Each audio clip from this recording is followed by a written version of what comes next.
Digawean Podcast. Kerjain ide lo. Oke, selamat malam Pak Raul.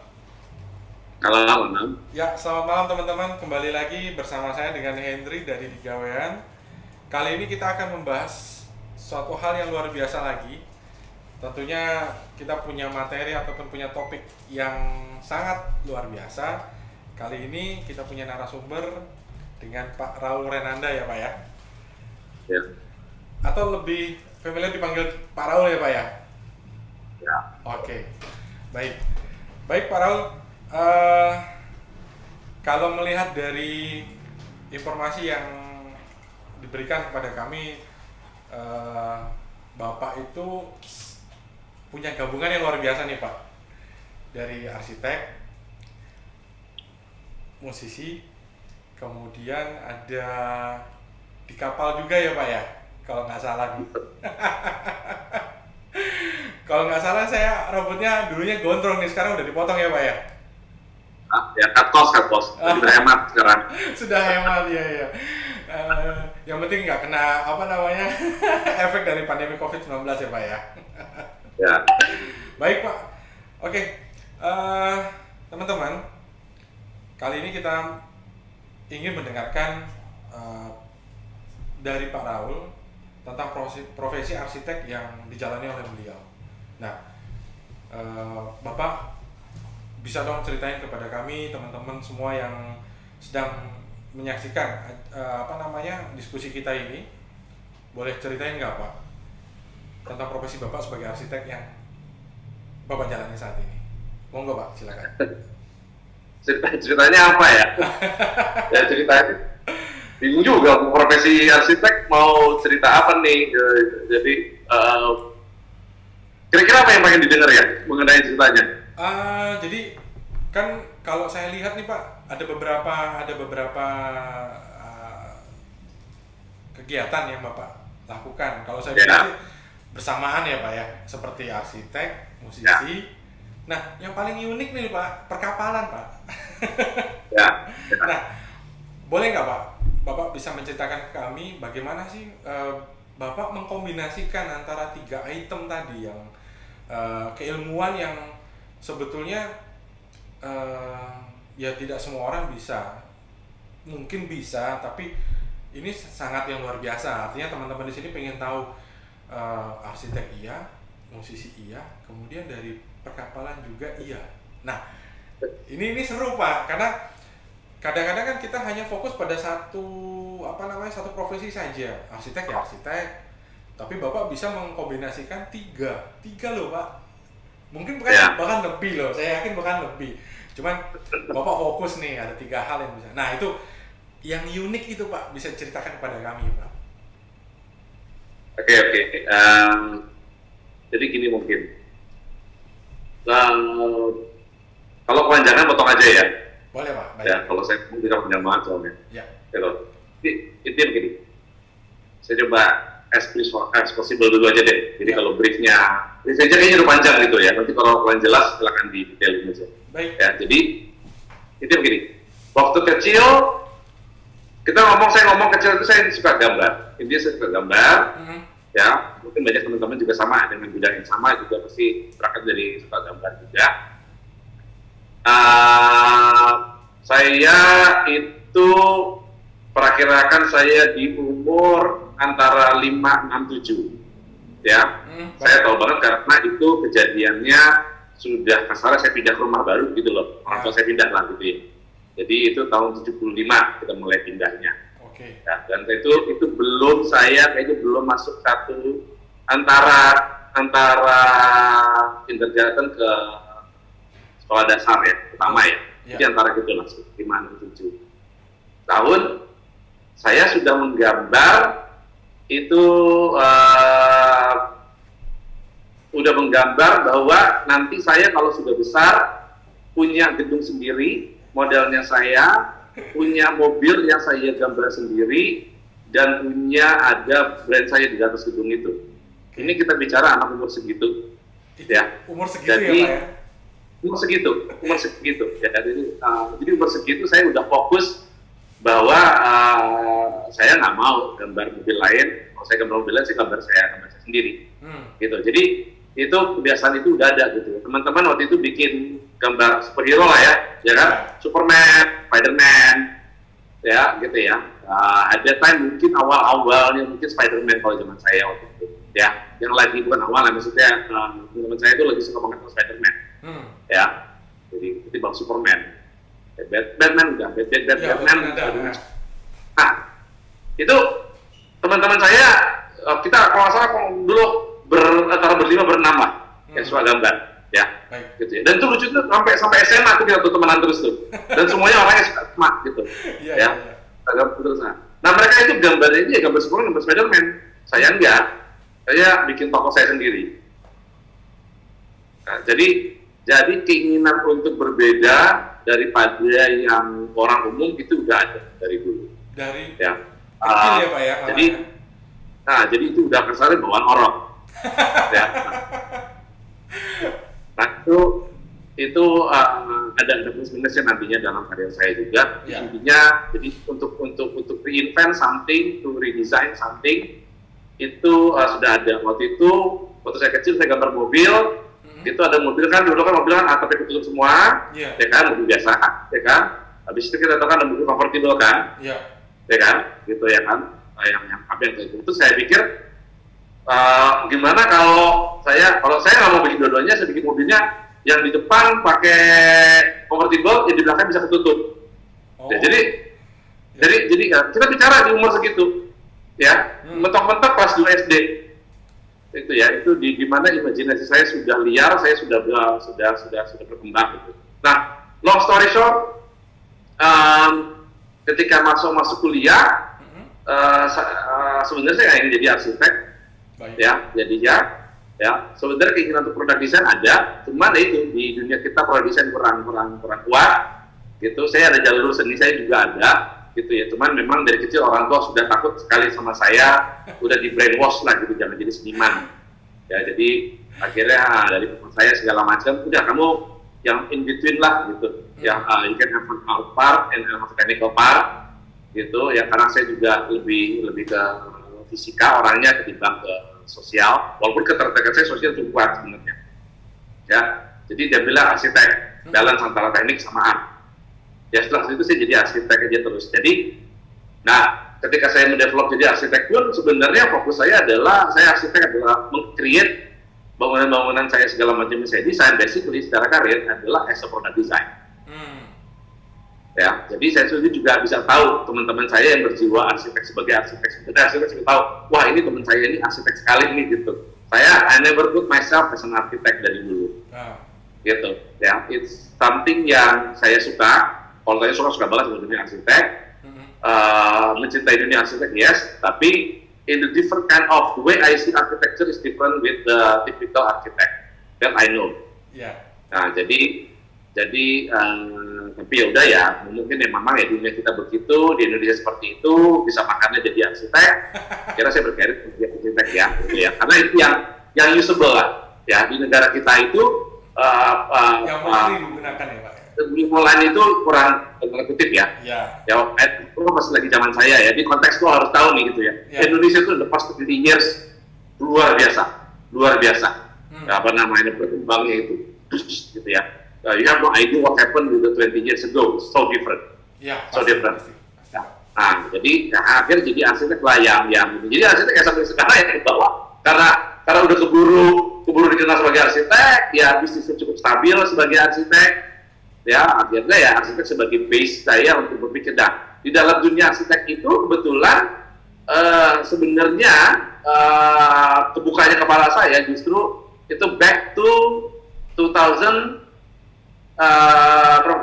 kali ya, 2012-2013 ya, itu ketika saya membaca buku atau pelajaran mengenai design thinking, yang akhirnya saya menulis buku mengenai design thinking, judulnya Mencuri Kreativitas Desainer.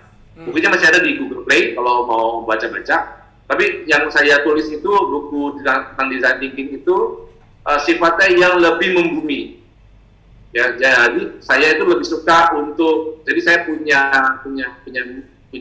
masa kewajiban untuk mendidik bangsa kita ini, ya, dengan bahasa yang lebih dimengerti oleh semua orang. Jadi istilah bahasa kita adalah dumbing down, ya, mempermudahlah orang, ya.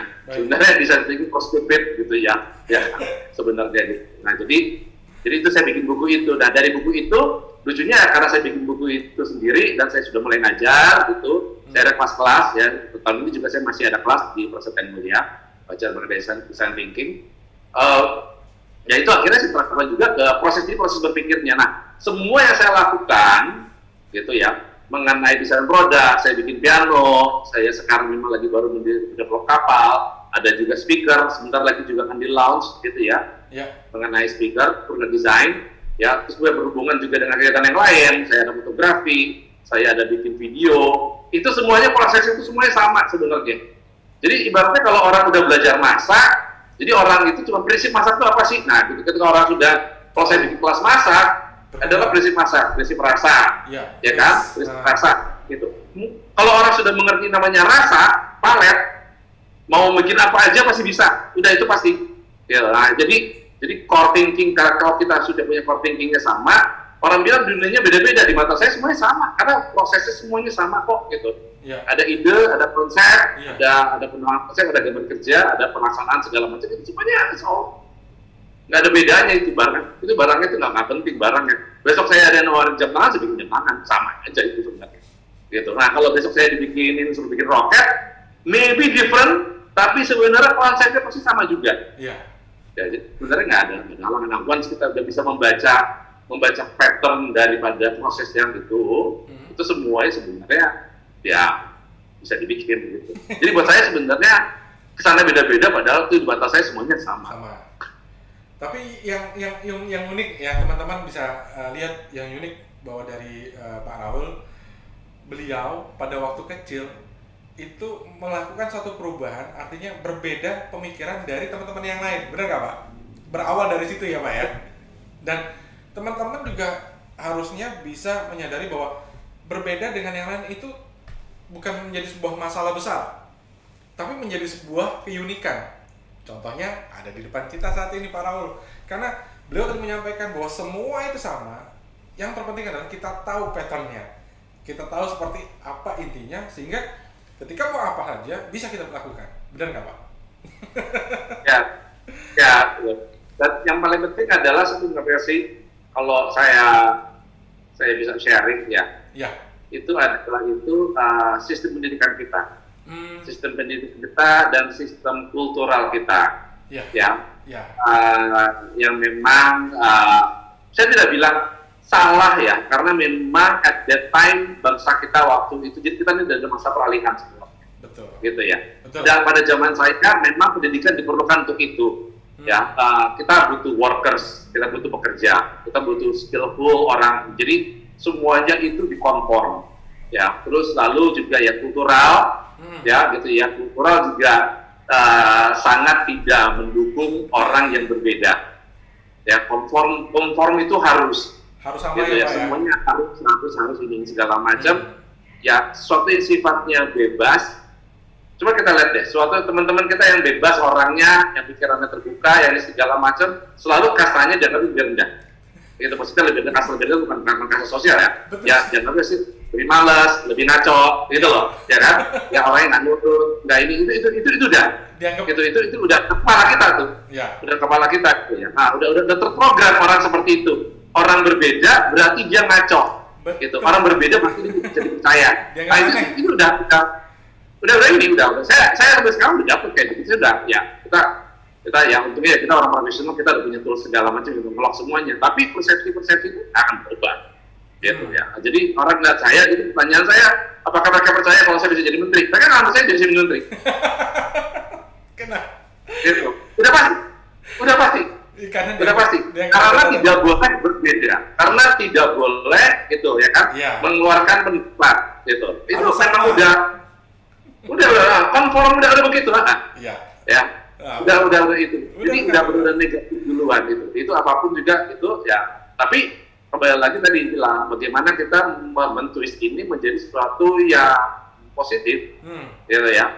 Itu ya. Tapi memang sekarang kalau saya jadi banyak satu yang karena sedang kecil lagi kecil, akhirnya menjadi konform, orangnya jadi dengan yang lain situasi segala macam dianggap mana yang benar, anak yang baik seperti apa, menantu yang baik seperti apa, suami yang baik seperti apa. Sampai ya. Aplikasi kehidupan ya Pak? Tindakan loh, tindakan, bukan pemikiran, bukan. Iya. Bukan gitu. Jadi orang ini kalau saya bicaranya kalau nangkap ya.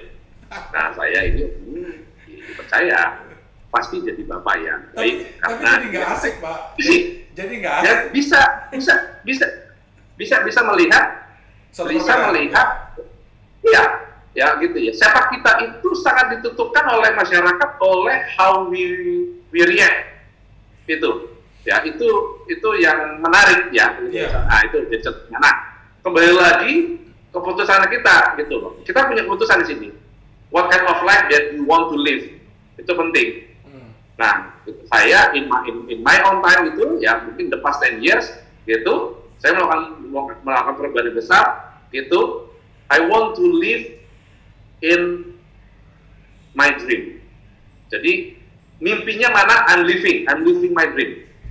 Saya hidup di gitu loh ya.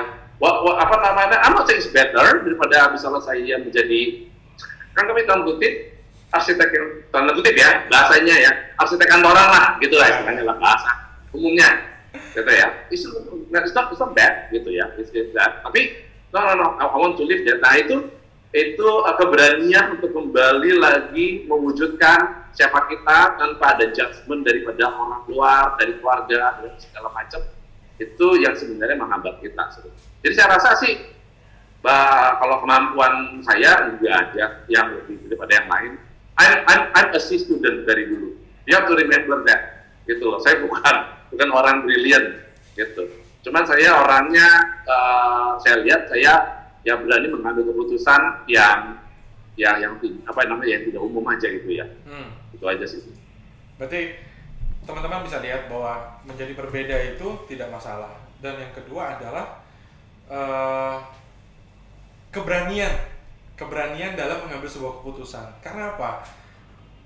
Terkadang seperti yang tadi Pak kita diskusikan antara dengan Pak Raul bahwa terkadang keluarga, lingkungan itu mempengaruhi kita dalam mengambil sebuah keberanian.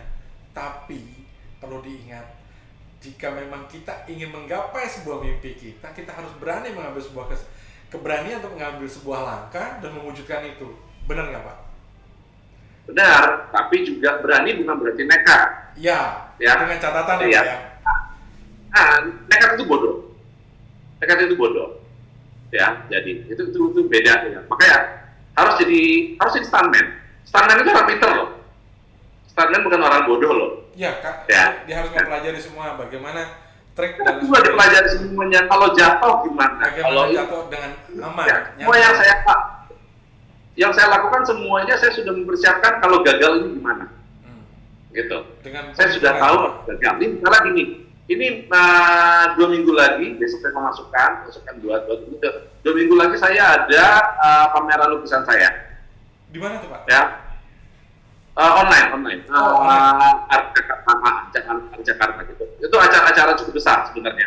Gitu. Mungkin bisa cek kayak gitu ya. Baik. Ya, jadi pamerannya online, jadi saya partisipasi di sana. Jadi bukan pameran tunggal, tapi walaupun satu booth dari galeri yang mewakili saya di galeri namanya, nah itu satu bulan itu adalah lukisan saya semua yang ada di sana. Tapi intinya adalah ketika saya melakukan itu, saya melakukan karya yang baru, tapi saya sudah tahu kalau produk ini gagal, atau saya sudah tahu mana lukisan saya yang beresiko tinggi, mana resiko lukisan-lukisan saya yang cukup diminati sama masyarakat, ada yang baru beresiko tinggi, jadi kita combine. Nah, itu maksud saya, jadi berani, tapi juga enggak. Ada perhitungannya gitu ya Pak ya? Ada perhitungan yang matang. Bahkan saya cuma cerita, bahkan dalam satu pameran seni, ya kan, yang harus ya totally seni gitu ya, sebenarnya nggak ada perhitungan-perhitungan tertentu yang kita pikirkan sebenarnya. Walaupun kita tidak bicara mengenai, kalau lukisan saya lukisan abstrak, jadi otomatis tidak komersial. Ya, gitu ya. Jadi apa namanya? Tapi juga bagi tadi nggak bodoh gitu ya. Soften color kita pakai yang orang bisa terima, ukurannya yang orang bisa pajang di rumah. Nah, itu kan ada mempertimbangkan pemikiran kan. Yeah. Walaupun dalam berkaryanya akan apa namanya ya lebih ekspresif ya, seperti itu. Seperti contoh lukisan yang ada di belakang ya Pak ya. yang itu ya. Ya ini lukisan anak saya. Anak saya saya ulang tahun kemarin bikin lukisan sama anak-anak. Oh. Gitu. Lukisan saya yang itulah. Ya, ya betul abstrak. Ya. Nah, Pak, ini ada yang menarik nih ketika saya melihat bahwa beberapa keilmuan yang Bapak ambil atau Bapak pelajarin. Satu Pak, yang ketika saya melihat hasil karya Bapak dalam sebuah piano ya Pak ya, itu jujur Pak, saya sangat kagum sekali walaupun saya hanya bisa melihat itu dalam sebuah media tidak bisa melihat langsung, tapi jujur kagum sekali Pak melihatnya. Ini ternyata menjadi sebuah yang kalau bahasa kerennya sekarang viral Pak. Nah itu boleh nggak ceritain sedikit awal-awalnya piano itu idenya dan sebagainya, dan menggabungkan semua yang ada di Bapak pelajari menjadi sebuah karya yang luar biasa Pak. Piano ini dimulai waktu itu saya sebagai arsitek diundang untuk acara namanya KASA ya di Pacific Place, pameran.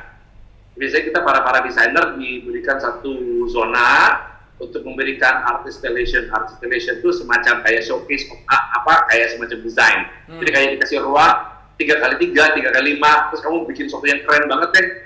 Ya, mungkin kalau sekarang ya orang-orang yang buat tempat buat selfie, whatever it is, Instagramable lah. Ya. Tapi yang pakai desain. Waktu itu seperti itu. Ya, nah saya diundang, tapi terus waktu itu dibilang diundang, tempatnya sih gratis. Ya, saya dikasih juga cukup besar gitu ya, karena saya cukup senior kali. Ya, gitu. Tapi itulah di tempat yang dikasih gratis, tapi kan tetap aja kan bikin sendiri pakai biaya sendiri. Iya. Ya. Jadi kalau saya acara cuma 3 hari 4 hari, terus saya ngeluarin uang cukup banyak, gitu ya, cukup besar lah gitu ya, pameran di Pacific Place lagi kita nggak bisa sembarangan kan. Ya, kayaknya kalau cuma begitu doang ngapain gitu, terus habis itu untuk showcase, cari nama segala macam galang gitu loh. It is not the spending untuk acara itu tidak equal sama marketing saya yang jadi project, you know what I mean? Yes. Gitu ya. Jadi sebenarnya kayak having fun aja, tapi having fun dengan biaya sangat tinggi kan nggak lucu ya, gitu ya. Kita bener kan ya kan? Yeah. Nah gitu. Nah ketika itu saya lagi di depan piano, terus saya pikir, ya gitu ya, saya bilang, tadi kenapa nggak piano saya oprek-oprek aja nih, kakinya saya ganti, jadi fun, gitu ya. Karena saya juga udah di sana ada piano, saya bisa main piano, tapi pianonya saya desain, ada yang tadi rencana saya wrapping doang piano di rumah, gitu ya kan. Nah itu jadi terus saya bilang sama panitia, ini saya mau taruh piano di sana, saya desain, saya bilang gitu. Terus mereka nanggapnya serius bahwa saya mau bikin piano, padahal enggak, gitu ya kan. Nah gitu, seperti dikasih bagus. Jadi excitement dari mereka itu yang memberikan excitement balik sama saya. Nah long story short, akhirnya saya udah memutuskan untuk membungkus piano buat pameran. Jadi pameran piano biasa saya bungkus buat prototype. Nah, waktu itu saya cuma mencari piano akhirnya nggak cuma pakai piano saya juga, piano mahal gitu kan. Mencari piano bungkus aja deh, saya bongkar. Karena dapat waktu itu saya ketemu sama teman saya, Tompi, penyanyi. Tompi. Fitri Lestari, ya. Gitu. Nah, Tompi bilang, itu lu mesti ketemu sama si Aksan Cuman, Wong Aksan, ya, dalam Merdeka, gitu ya. Potret, ya, gitu ya. Sekarang bikin potret Aksan. Nah, terus karena Aksan juga bikin piano. Nah, long story short, akhirnya saya ketemu sama Aksan. Ternyata Aksan itu memang ahli untuk bikin piano, gitu. Cuman instrumen. Jadi sebenarnya yang bikin piano itu adalah Aksan sebenarnya yang ngerti, bukan saya, gitu. Ya saya model aja, ya kan. Nah, ketemu Aksan, terus Aksan mengerti sekali teknisnya, gitu. Karena dia belajar sama orang keturunan Indonesia, warga negara Jerman, yang memang ahli mengenai piano. Baru meninggal mungkin 3 minggu yang lalu kali ya, gitu. Orang dia itu tua sih, jadi memang saya belajar sama dia. Nah jadi dari situ saya punya tenaga ahli lah, engineer mengenai piano, itu Aksan. Saya sama Aksan, terus kita taruh pameran, gitu. Tapi di pameran itu Tapi memang ya kayak kalau saya mau bikin piano, saya bikin pakai tadi kembali ke cerita saya dulu kan. Iya. Kalau bikin piano pasti nggak mau sama orang lain, ya kan, itu pikirannya kan. Ya kan? But at the same time give something yang solution yang baik. Dan di sisi lain lagi juga, karena saya arsitek ya, masuk bikin interior juga, karena mereka tahu saya suka bikin musik, klien suka nanya sama saya kalau jadi rumahnya baru jadi, gitu ya, gedungnya baru jadi, gitu ya, kalau lo cariin dong grand piano, misalnya kayak brand bekas lah, atau nanya-nanya brand piano sama saya. Dan mereka tahu itu karena nggak bisa main, suruh main anaknya sebenarnya. Tapi piano itu akhirnya menjadi pajangan kan. Jadi punya value sculptural lah, secara benda gitu ya piano itu. Nah di situ yang saya mencoba untuk mengulik dengan Aksan. Jadi 2017 ya waktu itu ya kita udah bikin nama cuma menanda, langsung kita bikin brand, ya kan? Langsung kita bikin website. Jadi itu pada pameran cuman pianonya Aksan dibungkus doang, pakai besi, prototype gitu. Tapi kita udah punya brand, kita udah punya bikin .com, kita udah bikin brosur, terus kita bilang sama orang-orang, ini akan di launching 1 tahun kemudian. Padahal kita nggak punya duit untuk bikin, ya kan? Kita nggak tahu siapa yang bisa bikin, gitu kan? Nggak tahu. Ayo aja. Lakukan aja, ya. Lakukan aja. Lakukan aja dulu, gitu ya. Nah itu tapi mungkin semangat kita, tapi memang know-how udah ada. Orang yang punya modal tuh banyak. Orang yang punya kemampuan untuk mewujudkan tuh banyak di kita. Tapi orang yang punya semangat bekerja juga segala macam itu ternyata jarang. Gitu ya. Yang bikin orang-orang yang memiliki modal ini percaya itu susah nanti. Iya, trust ya. Ya, itu trust.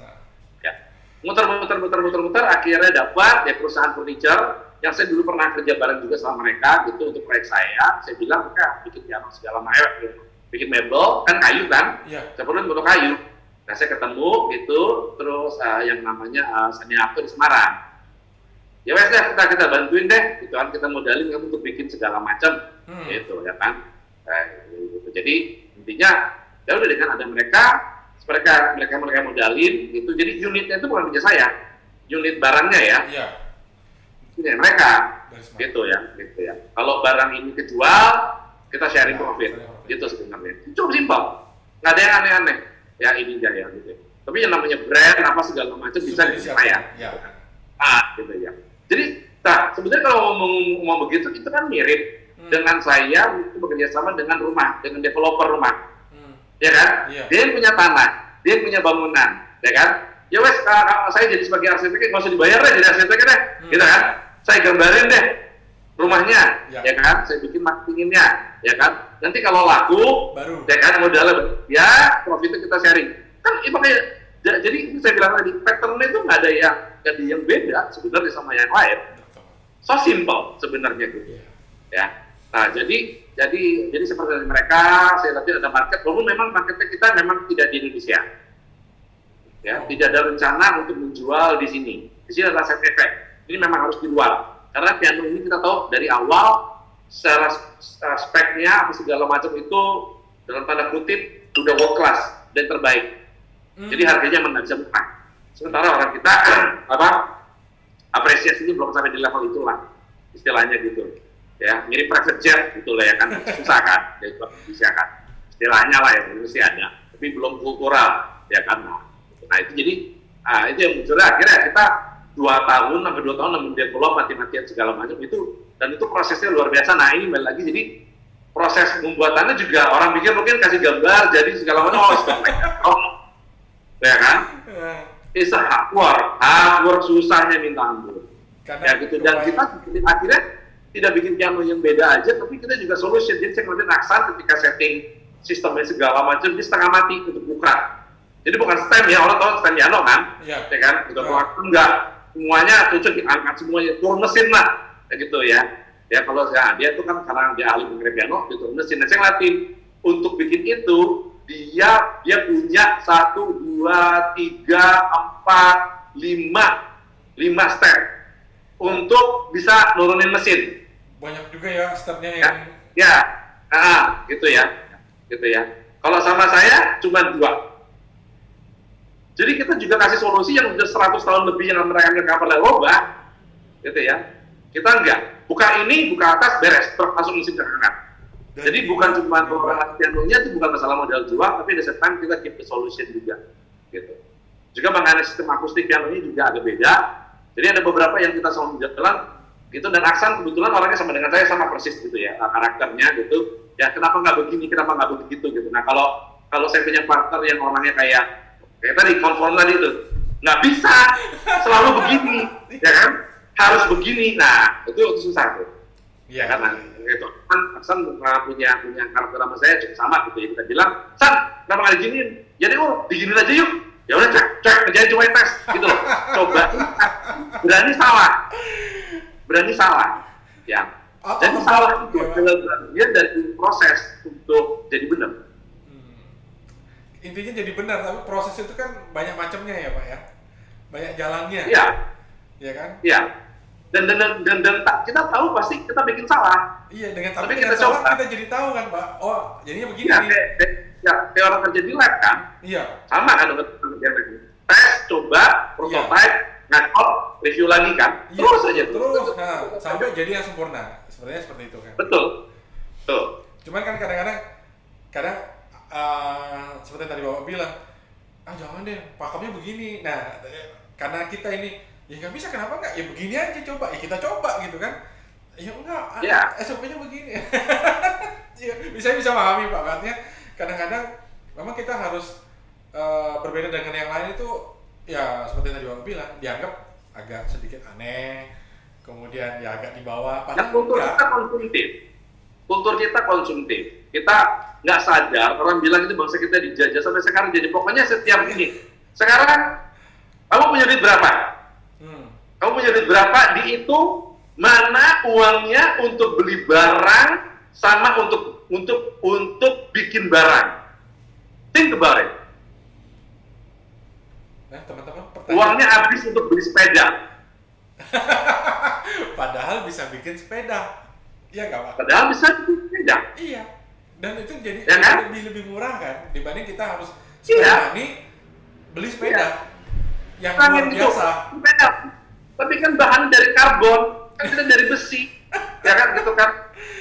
50 tahun yang lalu orang juga bikin sepeda pakai besi. Iya, bikin aja yang itu dulu deh. Nggak usah yang pakai karbon dulu lah. Iya, kita banyak bahannya. Kita banyak itu maksudnya. Ya, tapi punya uang, ya kan, ganti handphone, punya uang, itu loh, itu nggak sadar, itu tuh kita tuh, saya nggak bicara untuk orang berlebih ya, gitu ya. Iya. Tapi general, kita punya sama-sama semua kok gitu loh ya. Karena saya juga dulu begitu, ya kan, habis uang buat handphone, habis uang buat ganti jam, ya kan gitu, ya kan, ada yang suka ganti motor, ada yang suka mobil. Nah kayak contohnya makanya gitu ya, orang kita, saya bilang secara keuangan, uang kita, harga piano kita, orang kita sanggup, banyak yang minta ampun sanggup.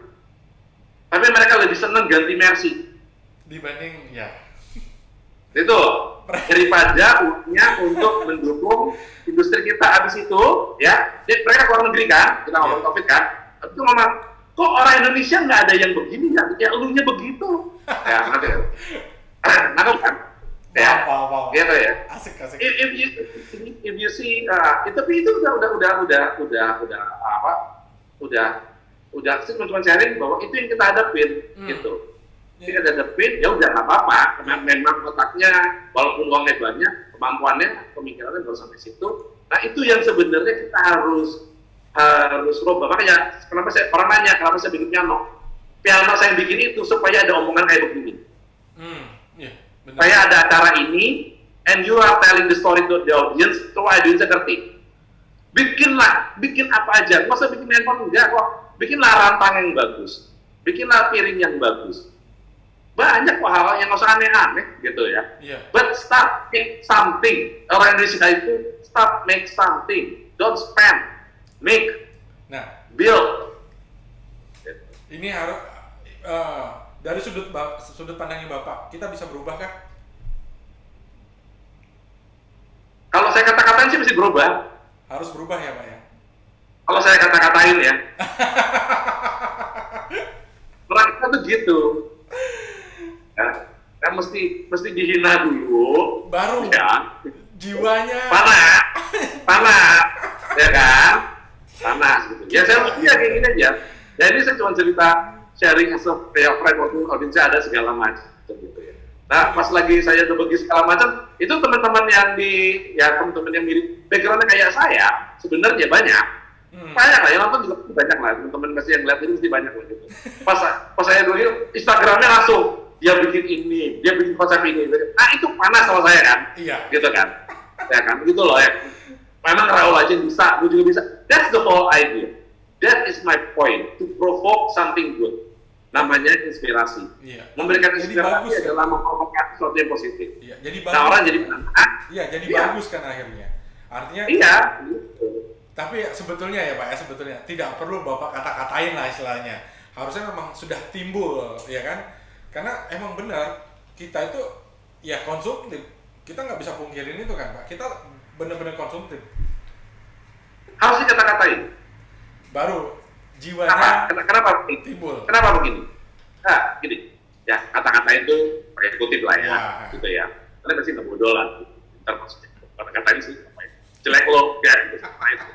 Maksudnya ya, dibikin panas ya. Iya. Lo, ya kan gitu. Lo duitnya buat ini doang. Harus ini. Ada satu poin, kenapa? Gitu. Karena teman-teman yang akhirnya saya panas juga, gitu ya. Ya.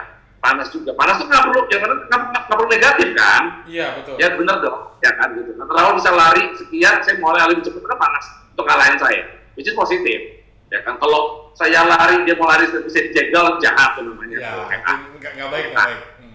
Nah, motivasi, ya kan. Tapi intinya adalah yang saya itu bahwa I wanna tell the story adalah you are not alone. Saya itu sama Aksan itu kita bicara piano dulu nih, ya. Saya sama Aksan itu sama backgroundnya. Gitu. Dalam arti kata, gitu, ya. Saya 2016 misalnya gitu ya, nggak punya pikiran seperti itu. Nah, gitu. So you are right now adalah Raul ya pas lagi tahun 2016 misalnya gitu loh, ya kan. Pas 2017 punya ide kan, punya ide dijalanin kan, gitu loh ya kan. Dan itu dijalanin dan nggak gampang, berat. Terus terang, banyak nangis ya saya. Literally saya nangis loh. Nggak semudah itu loh. Gitu loh. Ya. Saya sama Aksan tuh habis-habisan. Secara mental jiwa itu begitu nggak gampang. Berat. Nggak ada uangnya.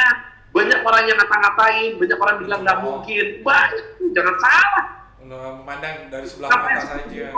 Kasihnya lah untuk apa segala macam. Pak itu. Dan ini sekarang barangnya udah jadi. Udah jadi panjang lagi. Nah terus itu gemboran-gemboran tuh nggak akan pernah berhenti. Nggak gampang, tapi jalanin. Nah itu yang penting, gitu. It's not easy. I want to tell you, it's not like kan Raul udah tua, banyak teman-teman yang kaya, ini bullshit, gitu. It's not like that at all. It's not like that. Sama kita semuanya, gitu loh. Ya, nah cuman yang kebetulan ya, saya bilang kebetulan ada begini, kebetulan ada begitu. Nah, rencana saya yang gagal, rencana saya yang nggak jalan itu juga banyak. Tapi nggak pernah putus asa dan patah semangat ya Pak ya? Betul, ya gitu. Playboy itu apa sih sebenarnya? Ayo. Nanti langit mau punya banyak cewek, gitu ya kan? Gitu ya. Kalau pengen punya cewek 3, punya cewek pacar 2, gitu ya bisa. Kalau kamu siap ditolak sama 1000 cewek. Nah kalau satu cewek aja deg-degan, ya nggak bisa dapat. Gitu. Jadi playboy itu adalah laki-laki yang udah sering tiap hari itu mungkin seminggu mungkin 7 cewek. Dia dapetin 5 cewek yang nolak gitu kan. Jam terbangnya tinggi Pak. Ya tapi nekat kan? Iya. Berani. Itu bukan aja karena sialnya banyak pasti ada gitu. Jadi don't worry bikin salah, don't worry segala macam. Lakuin aja. Nah ini what you see right now is the thing that you see the result. Tapi the whole proses segala macam is a very long. Iya. Oke. Jujur Pak, ini diskusi yang sangat menarik buat saya pribadi dan buat yang nantinya melihat diskusi kita ini. Sangat berharap bahwa terbuka apa yang ada pemikiran sama ini. Oh iya, ini menjadi motivasi saya. Ini menjadi motivasi teman-teman saya yang lain. Menjadi berbeda dari yang lain itu nggak salah. Menjadi sesuatu yang aneh juga nggak salah. Ya tinggal kita berani punya perhitungan, dan satu sih Pak yang tadi saya lihat dari Bapak sampaikan, bergembira, fun. Karena kalau nggak fun, ya semuanya jadi berat, benar nggak Pak? Ya. Ya kan? Dan harus enjoy. kalau saya lagi itu laksanakan, bikin, walaupun itu jelek, bikin. Begini. Jadi sekarang saya cerita mengenai yang paling simpel aja deh, ya, lukisan. Ya, bikin gambar semua orang bisa lah. Kalau nggak usah ngomongin piano, kalau saya bikin kapal segala macam, nggak usah deh, gitu ya. Bikin lukisan aja gitu. Ya. Apa sih ya, kertas? Ya rata-rata saya rasa teman-teman yang punya internet bisa nonton ini, punyalah uang untuk punya kertas beli, ya kan, bukti tahu, sanggup lah itu. Ya kan. Gitu. Nah tapi pertanyaannya adalah bikin gambar apa enggak? Misalnya saya bikin dulu kan, ya kan, dari kanvas dulu. Bikin cat lagi, jelek, ngaco, kesel, bikin lagi, itu terus aja. Tapi ngelakuin, gitu ya. Karena saya mulai ngelukis itu, dengan tujuan serius, ya, itu tahun 2012. Tahun 2012, saya mencanangkan, saya mau jadi seniman, saya mau bikin karya lukis. Tahun 2000. Umur saya waktu itu 42 tahun. Jadi bayangin orang umur 42 tahun memutuskan ingin melukis dan serius. Tapi saya punya target, saya tahu dalam kurang dari 5 tahun saya harus diakui sebagai salah satu seniman Indonesia. Nah gampang loh jadi seniman, ya kan? Diakui loh, ya. Nah itu butuh waktu. Tapi itu dibikin gambar, bikin set, wah udah terus aja. Masa mikir, but it's getting better. Uang tuh habis terus uang. Nah itu tadi, gitu ya. Pameran saya pertama, ya saya cuma kasih pengandaian, saya bicara terbuka aja, ya. Nggak ada maksud apa segala macam, nggak penting gitu ya. Tapi waktu itu saya punya ulang tahun, ya kalau udah tua begini kan nggak ada yang ngasih kado ya. Kalau udah begini, kita beli kado buat kita sendiri ya kan. Ya kan? Ada orang ulang tahunnya yang beli Ferrari, kado sendiri ya udahlah gitu kan. Ya kan? Ada yang beli jam tangan, ya kan? Ada yang cuma beli apalah gitu ya, headphone doang gitu, beli speaker. Kasarnya ulang tahun saya bilangin kalau saya beli barang lagi buat uang saya, mau jadi apa? Habis itu apa? Senang, habis itu nggak jadi apa-apa. Nah uang saya yang buat kado itu, akhirnya saya spending buat beli kanvas dan segala macam, dan saya having fun, saya modalin, saya bikin pameran tunggal sendirian dulu, undang teman-teman doang, having fun. Nah itu puas, tapi ya itu gitu loh, nggak tahu mau kejual apa nggak segala macam, ini segala macam gitu ya. Nah tapi itu yang penting, proses-proses kayak gitu yang mesti dilakuin juga gitu. Iya. Oke Pak Raul, terakhir pesan-pesan untuk generasi muda yang ingin menjadi atau serius menggeluti profesinya Bapak, baik itu menjadi seorang arsitek, menjadi seorang seniman, menjadi seorang musisi, maupun menggeluti keilmuan yang lainnya.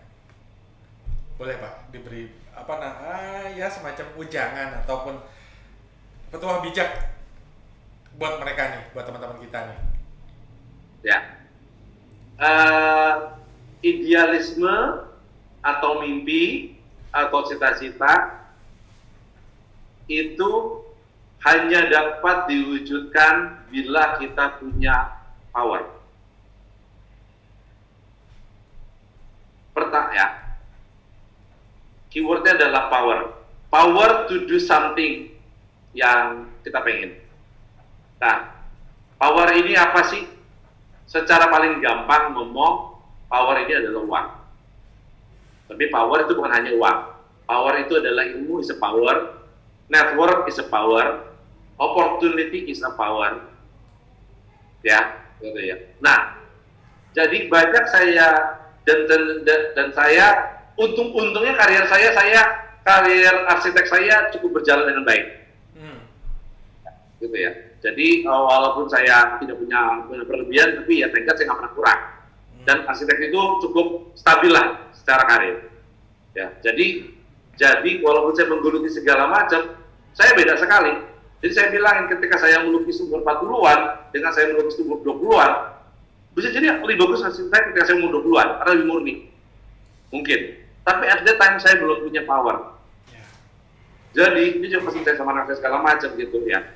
Tulis cita-citanya, tulis keinginannya apa, ya. Tulis yang make sense, tapi fokus untuk our ability untuk mewujudkan impian itu. Jadi yang saya kasihan adalah saya punya dua kelompok secara ekstrim, ya. Teman saya yang saya anggap maaf aja, biasa-biasa aja. Kalau dianggap saya nggak biasa orangnya. Jadi ya, gitu ya. Pasti orang beda-beda lah. Tapi ya, satu adalah teman-teman yang talented banget, talent sekali, banyak idenya, tapi tidak bisa mewujudkan karena dia nggak punya power, akhirnya jadi orang frustrasi dan nyalain semua orang. Gue bisa sih kayak Raul, tapi kan gue begini. Gue bisa begini, tapi kan gue begini. Gue bisa begitu. Itu ada. Gitu.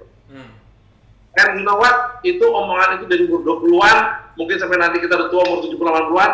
Tetap kalau ada. He or she stay the same. Ya, tetap. Akan menyalahkan orang lain karena dia pengen begini tapi dia nggak bisa begini. Ya. Gitu. Benar. Ya. Benar sekali. Itu satu. Tipe-tipe idealis itu orang bilang orang idealis itu kayak begitu sebenarnya. Idealis itu bukan orang idealis bagus, tapi ya ideal orang seperti itu. Yang kedua adalah orang yang udah apatis. Dulunya punya idealisme, tapi dia tahu Allah nggak akan mungkin gue ngelakuin begini segala macam. Udah deh gue begini aja. Oh begini aja tuh bisa 1 triliun uangnya. Jangan salah. Bisa kaya gitu ya kan.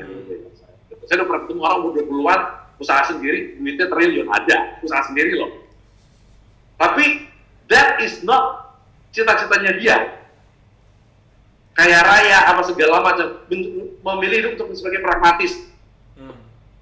Gitu ya, pragmatis, aja ini segala macam, keluarga, punya segala macam. Tapi dia akhirnya sudah lupa mengenai ini.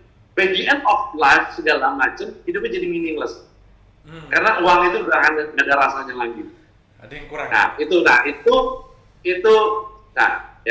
Yang saya sarankan adalah kombinasi.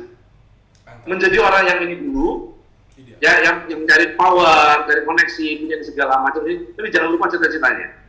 But once you are ready rasa segala macam, then you do this. Gitu. Ya. Then you have both financial or security or network segala macam dengan baik. And when you do something your idealism, you already can make it really happen, ya, for the people. Gitu. Jadi boleh idealis, tapi harus punya power dulu. Iya. Luar biasa teman-teman, luar biasa sekali. Itu teman-teman harus praktekkan, bukan hanya mencatat, tapi harus benar-benar diaplikasikan dalam kehidupan. Idealis, punya power, ya kan, punya koneksi dan lain sebagainya, itu harus diwujudkan. Baik, Pak Raul, kita terima kasih sekali ini atas kesempatan dan waktu yang sudah Bapak luangkan untuk menceritakan semuanya. Kita akan ketemu lagi pastinya di sesi lain, di episode lain. Kita akan bahas tentunya hal-hal yang lebih menarik lagi ya Pak ya. Ya. Oke, baik, terima kasih banyak Pak Raul. Selamat malam. Assalamualaikum warahmatullahi wabarakatuh. Di Gawean Podcast, kerjain ide lo.